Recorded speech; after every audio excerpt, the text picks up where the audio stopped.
Cédric? Ben, Bonjour monsieur, comment allez-vous? ça va? Merci encore, hein, parce que là, on est servi encore. On va pas se mentir, à la base, je devais pas programmer cette voiture-là à la rentrée. On devait filmer 2 voitures mythiques aujourd'hui. On les a filmés. On les a filmées pour la chaîne de Cédric. Cédric est YouTuber maintenant. Garage Jean Caisse. Garage Jean Caisse, je vous laisse le lien en description. Montrez que vous êtes la meilleure commu et allez soutenir Cédric. Et surtout, allez voir la première vidéo de Cédric parce que sur la deuxième moto, ceux qui sont sur Instagram ont dû voir de quelle auto je parle. Elle n'est pas là. Et non, il en manque une. Voilà, rentrée en dépanneuse. Donc c'est chiant, mais j'espère que d'ici la rentrée, on aura eu le temps de la filmer pour la chaîne comme il faut. Aujourd'hui, le sujet, c'est la R5 Turbo 2 8221. 82-21. Nice. Chiffre très important. Normalement, le type de ces R5 Turbo, c'est 8220. Il y a une petite entourloupe de la part de Renault. Ah! Déjà, la Turbo 2, elle a été faite à 3167 exemplaires. J'avais déjà filmé une Turbo 1 il y a fort longtemps. Alors, Hein? je suis content que tu me dises ça parce Merci. que j'allais dire à tous ceux qui me disent faut pas dire Turbo 1, il y a eu 2 turbos. Donc, si on parle de la Turbo 1, je dis Turbo 1. D'ailleurs, il s'appelait Cédric aussi, que je remercie, le propriétaire de la Turbo. Ah bah c'est forcément quelqu'un de bien. Donc bonjour et bisous Cédric si tu regardes cette vidéo. Donc au moins j'aurais testé les deux. Voilà. Et celle-ci c'est la plus importante. Donc c'est la Turbo 2. La Turbo 2, 3167 exemplaires pour la Turbo 2 et 200 exemplaires seulement pour la 8221. Renault voulait homologuer cette voiture-là dans le groupe B. Donc ils ont dû faire 200 voitures parce qu'il fallait 200 voitures de série. En fait, c'était la voiture dérivée de la voiture de série qui courait en groupe B. Le groupe B, n'importe quoi, hein, cette époque. Oui. Des gens dans les arbres, dans les fossés, machin. Ils ont vite arrêté le massacre hein, parce que c'était hyper dangereux. Et du coup, Renault, bah, ils voulaient s'inviter à la fête. Et ils avaient déjà ça. Et Oui. Renault, ils ont été malins. Parce que, à contrario de tous les autres concurrents, on va dire Peugeot, Lancia, Citroën avec la BX4 TC, ils ont dû faire des séries limitées expressément pour les impliquer dans le groupe B. Sauf que Renault avait déjà la R5 Turbo et ils se sont dit on a tout compris, on va changer la taille du vilebrequin parce qu'il y avait une question de cylindrée qui ne passait pas. Ouais. Une course, ouais. Voilà, donc ils ont allongé la course du vélo et du coup ça fait qu'ils ont sorti celle-là. Alors esthétiquement parlant, zéro différence avec une Turbo 2 normale, c'est la même. C'est mon malheur. Moi, je regrette qu'ils n'aient pas mis 2 sièges baquets, un Ça aurait été demi-arceau, cool. 3 un beau... autocollants Ouais. pour distinguer cette auto des autres. Mais Mais bon, on a l'habitude. Renault, de la fainéantise générale. Bah là, ils Encore ont été aujourd'hui. efficaces. Hein. Là, tellement que la légende raconte que les gens, en fait, ils ont écoulé les 200 exemplaires dans les commandes classiques. Ouais. Et les gens qui recevaient une 8221 ne le savaient même pas. Ils ne le savaient pas. Voilà. Et Renault n'a même pas communiqué sur la puissance du moteur. Ni sur la voiture en règle générale. Je suis choqué. On n'a même pas de chiffres. En fait, la légende raconte qu'on serait dans les 180 chevaux au lieu de 160. Oui, c'est la légende. La version groupe B, c'était la Maxi Turbo. Avec ce kit incroyable. Des grands pilotes, hein. Ragnotti, Bruno Sabi, Michel Mouton. La voiture, elle a gagné une épreuve en championnat du monde, mais elle n'a jamais fait le championnat du monde dans sa intégralité parce que malheureusement, propulsion, elle était déjà dépassée quand Renault l'a homologuée. C'était la course aux 4 roues motrices, hein. À l'époque, celle-ci n'en est pas équipée. L'Audi Quattro était loin devant, la T16 aussi. La T16. Donc cette caisse, différente et pas différente, c'est le cœur qui est très différent. C'est ça, et le toit. Alors esthétiquement, comparé à une turbo de première génération, ça va si je dis ça? Ah, il y a une R5 Turbo, c'est tout. Tout le monde a compris. Voilà. On a la couleur de la carrosserie qui change un peu. Les premières versions étaient bleues ou orange rouge. Rouge grenade. Avec les pare-chocs assortis. Ouais, rouge grenade ou bleu Olympe. Là, on a les boucliers, les baguettes de toit et les jantes qui sont gris anthracite. Ça lui va très bien, je trouve. Ils appellent ça gris cuivre. Gris cuivre, c'est magnifique. Ça, et puis les bandes évidemment Turbo 2 sur les portières. Ça, c'est les années 80. Ouais, bah ça, c'est les années 80, c'est sûr. Et l'intérieur surtout, l'intérieur, on y viendra lors de l'essai de cette voiture, mais l'intérieur a complètement changé. Je pense que ça coûtait trop cher. C'était l'intérieur Berton, je crois. Et ouais, mais c'était ce qui était magnifique aussi. Les sièges étaient très bien, et puis c'était beau, quoi. Bon, ça devait coûter trop cher. Et par rapport à la Turbo 2, pavillon on a lu. Alors sur la 82-21. Sur la 82-21. Et sur la Turbo. Et sur la Turbo. Voilà. Donc on le voit d'ailleurs, il y a les rivets derrière. On voit que le pavillon est rifté à la caisse, donc c'était évidemment pour descendre le centre de gravité. Ouais. Donc évidemment, le gros changement, on parlait tout à l'heure en intro, c'est le moteur. Il a même changé de code. En fait, ils ont tout changé. Le vilebrequin. Ils ont gardé le bloc. Ouais. Et après, ils ont changé le haut, le bas. Donc on passe de 1397 cm3 à 1432. Il s'appelle C7KA7. Oui. Le moteur a une plaque spécifique sur le couvre-culasse. Ouais, c'est pas le même moteur. Enfin, Voilà. c'est le même bloc, mais tout le reste, c'est différent. Donc tout ça pour pouvoir mettre des pneus larges, parce qu'à l'époque, en Atmo, il fallait être au-dessus de 2 litres, ou 2 litres. Et en turbo, il fallait être au-dessus de 1428 cm3. Voilà. Donc 4 cm3 pour que Renault puisse encore plus bodybuilder la voiture pour le grip. Alors pour le grip et puis pour mettre aussi plus de chevaux. Voilà, surtout que les groupes B en général sortaient entre 350 et 550 en fin de carrière. En 2 ans, les puissances sont devenues diaboliques. C'est peut-être aussi pour ça que je pense que cette pauvre R5 Turbo n'a pas suivi le groupe. Il n'y avait plus le châssis qui suivait. Par contre, elle a remporté. Quand on voit le remporté, châssis d'une T16, ça pouvait pas lutter, quoi. Par contre, elle a remporté de belles épreuves. Monte Carlo, des rallyes Tour de Corse. C'est la reine du Tour de Corse d'ailleurs, la R5 Turbo. Il y a même eu une édition Tour de Corse. Avant celle-ci. Alors le projet, malheureusement, en fait, dès 81, Renault a commencé à investir sévèrement dans la Formule 1, la grande époque du turbo. Et du coup, les projets, entre guillemets, rallye et annexes à la F1 étaient un petit peu, entre guillemets, attention, mis de côté. Donc ils avaient moins de budget pour concevoir des voitures qui puissent gagner des grandes courses, voire des championnats du monde. Peugeot s'en occupait très bien à l'époque. Et les performances, 160 chevaux / 180 chevaux avec un point d'interrogation, on ne sait pas. 1050 kg. C'est très léger. Et 202 km/h de Vmax. Ça pousse. Tu as un peu d'historique sur cette voiture? Celle-ci, oui, elle a eu 4 propriétaires. Ouais. Le propriétaire, alors pas celui qui l'a là, parce que je lui ai vendu il y a 3 ans, mais celui qu'il avait avant, l'avait depuis les années 2000. Et il avait tout gardé, tout ce qu'il a fait sur la voiture, les contrôles techniques, tous les frais qu'il avait fait sur la voiture. Et avant, il avait eu 2 propriétaires. Elle a 65 000 km. Cette voiture, elle est à vendre chez Collection Privée Automobile. Donc si vous voulez vous porter acquéreur, j'espère qu'elle sera encore, j'espère qu'elle sera vendue pour toi. J'espère qu'elle sera plus là quand parce que là on tourne, on a 2 mois de délai environ, donc voilà, je voulais absolument vous garder un banger pour la rentrée. Comme ça on commence bien la saison. On va vite fait présenter ce que tu fais, s'il y a des gens qui ont loupé un petit peu les épisodes précédents. Je suis vendeur de voitures de collection depuis presque 20 ans dans le Var. 2 sites internet, collectionprivéautomobile.com et cédricvasselin.fr. Et maintenant, une chaîne YouTube qui s'appelle Garage en Caisse. Donc je vous incite vraiment, s'il vous plaît, à aller voir la chaîne de Cédric. En plus, il m'a invité pour la première vidéo. La première vidéo, c'est la battle de cette voiture contre une autre légende. Incroyable. Qui a décédé. Ça m'a beaucoup frustré, déjà pour toi, parce que... moi j'ai les boules. Hein. Et pour moi aussi, parce que je voulais absolument vous présenter cette voiture-là. J'ai pu la conduire un peu. Donc si vous voyez qu'elle arrive la semaine prochaine, c'est que tout s'est bien fini. C'est qu'on l'a réparé. Voilà. Cédric, super cool, merci beaucoup encore. Allez, va faire un tour. Et on va aller s'éclater au volant maintenant. C'est parti. Les amis, s'il vous plaît, je vous demande juste une petite minute d'attention avant de poursuivre cette vidéo, parce que j'ai un énorme cadeau à vous faire. Mais pour ça, il faut écouter ce que j'ai à vous dire. Alors pourquoi un cadeau? Pour 2 raisons. La première, c'est que la chaîne va bientôt passer les 30 000 abonnés, donc je voulais vous remercier comme il se doit. Merci beaucoup. Et la deuxième chose, c'est pour fêter le nouveau site internet de Lucas. On a déjà bossé ensemble et on vous avait fait gagner une montre Twingo. Cette montre, c'était une Seiko Mode. Maintenant, Lucas se met dans la montre vintage et il a créé l'atelier perpétuel. Si je parle de montre, tu peux te douter qu'il va y avoir une montre à gagner. Et cette montre, elle est en face de moi et quand je la vois là, j'ai envie de la garder pour moi. C'est une magnifique Bernus W113 à mouvement mécanique.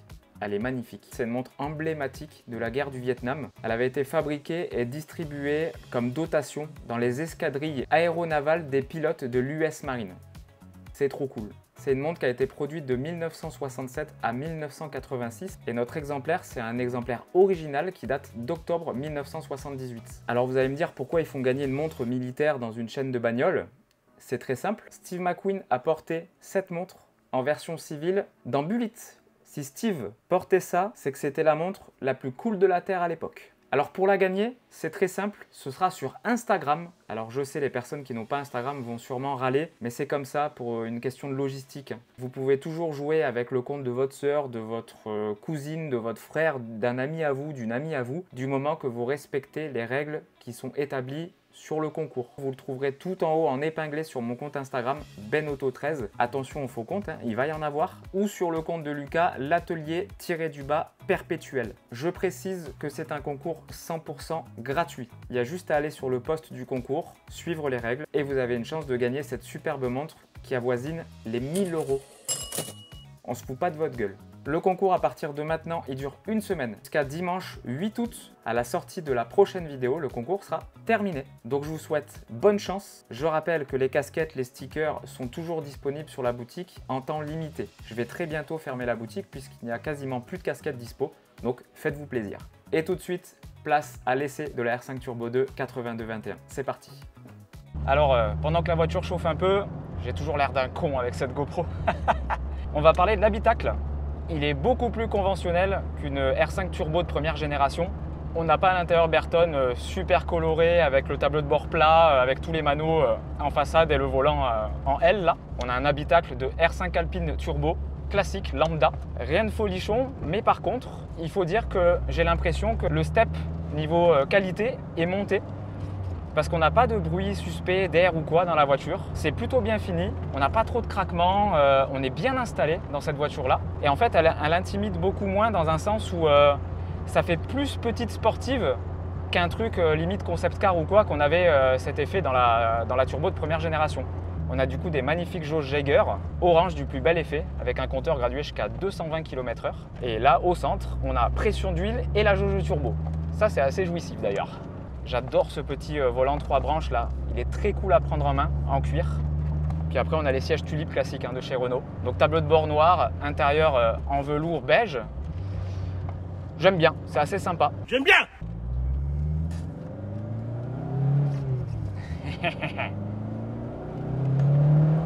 Ok. Allez, à partir de 3007, 4000, le turbo commence à vraiment se vénère. Waouh, ah, ça marche. Le talon pointe, il passe super avec ce pédalier là. Ça bombarde.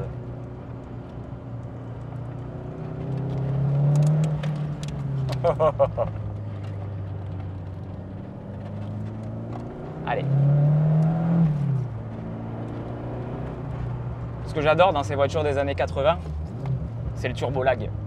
On sait qu'il va se passer une dinguerie et on attend. Et quand ça arrive, c'est une catapulte. J'adore le pédalier. Allez, allez. Voilà, 3005, chiffre magique. Jusqu'à 6.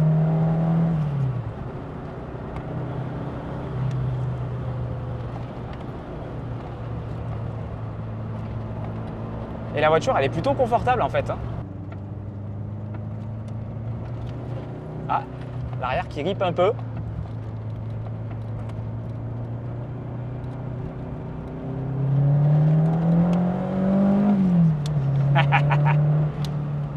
Et ça marche.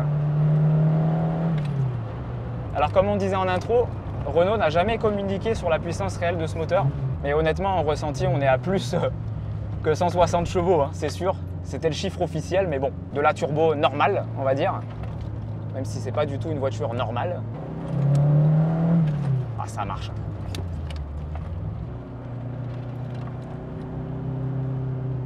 Ça marche de ouf. Alors je garde un souvenir assez précis quand même de la turbo de Cédric. Je vous invite à aller voir la vidéo. Elle est vieille maintenant, mais l'historique de la voiture que j'ai essayée précédemment, de la turbo première génération, était fou. Et j'ai l'impression qu'elle marche plus celle-là, honnêtement. Après, niveau châssis, feeling et tout, c'est plutôt pareil. Mais en termes de moteur, j'ai l'impression qu'il y a plus de chevaux dans celle-ci. Ou alors c'est juste moi qui pars en couille. Mais en tout cas, ça bombarde.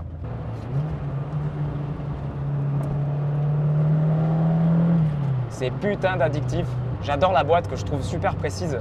Il n'y a que la deuxième qu'il faut vraiment mettre dans le siège pour la passer. Alors vous en faites pas, vous verrez sûrement une Tesla dans mes rétros. C'est pour faire des images de plan de coupe. Coucou. C'est pas un gars qui est pressé. De toute façon, je l'aurais enfumé avec sa Tesla.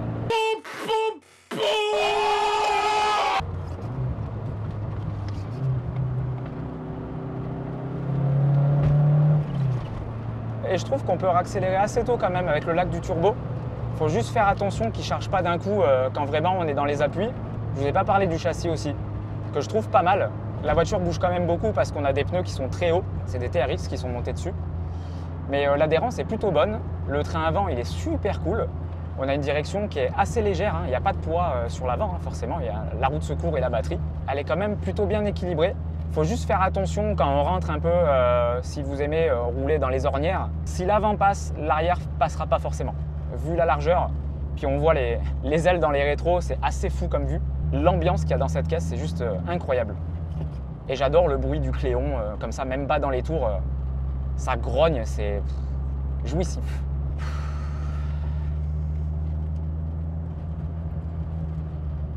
Allez, tu vas pas le broyer ton camping-car là. Bah, on peut du coup apprécier la conduite coulée.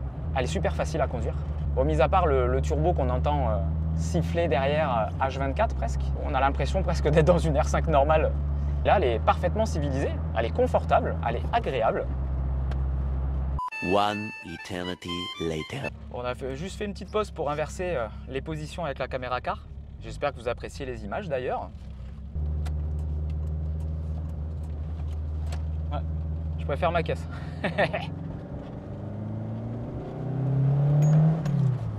Alors, je n'ai jamais consommé de drogue, hein, mais je suppose que c'est comme un mec qui se pique. Une fois que tu as goûté, c'est mort. Ouais, puis surtout, le combo turbo-carbu, c'est juste incroyable.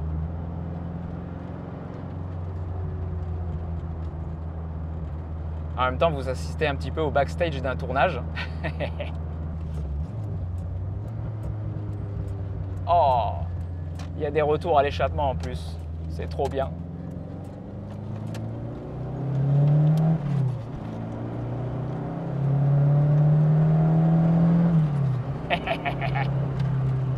Ça marche. J'adore cette caisse. Puis en plus, il y a tout qui va bien quoi. Elle est cool à conduire, elle marche bien, elle est cool à regarder. Honnêtement, la folie. La folie. Du coup, je suis très content de vous représenter une R5 Turbo. Au moins, on aura bouclé la boucle. Et en plus, on m'a prêté la plus rare. Donc encore merci Cédric. Hein. Et merci à l'autre Cédric aussi, qui m'avait fait confiance la première fois. Merci les gars. Commence à faire chaud là.